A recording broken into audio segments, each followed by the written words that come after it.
Hello and welcome. Iris Whitelock here again with the third in a series of short video posts about identity. And what I wanted to address today is independence.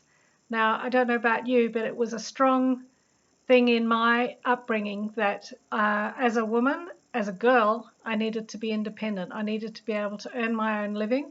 And the idea was there, in case my husband died. So there was an assumption there that I would get married and have a husband. And there was also an assumption that that person would look after me. And that was a bit precarious because if something happened to him, I'd be absolutely, lost. So apart from all those kind of cultural expectations and things, what happened was I really took that on board about being independent. And I worked hard at school. I was a good girl. I did all the right things as much as I could to please my parents and to get the education that they were kindly, making some sacrifices to for me to be able to get that education. But the idea of being independent, I think it's probably shifted a bit, where now people talk about interdependence, but the effect it had on me was that I learned that I was the only person I could rely on.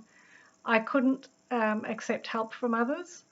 It was a bit of a joke in the family that I was the one who would say I'll do it by myself from when I was about 2, when I first started talking. So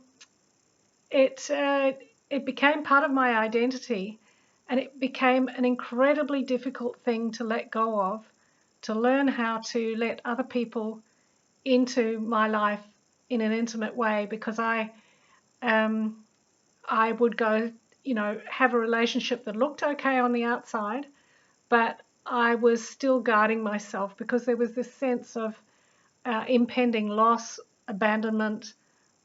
If I didn't look after myself, I'd be in big trouble somehow.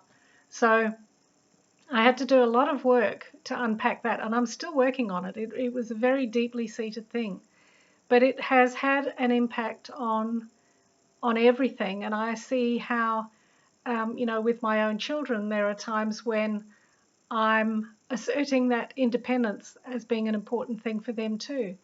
And yet that's not how the world works. The world works with people being there for each other, with community. And if nothing else, COVID is showing us just how important we are to each other and how we need to nurture those bonds and, and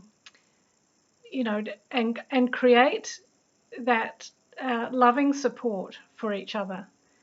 So that's the thing that I want to say about independence. It's a bit of a loaded word, and carries, it really needs looking at again. If you've grown up being an independent woman, then I suggest that you have a look at that and how it plays out in your life, and what some of the disadvantages have been from that, having that as a kind of driving force, deeply internalized idea of how you need to be as an adult in your life.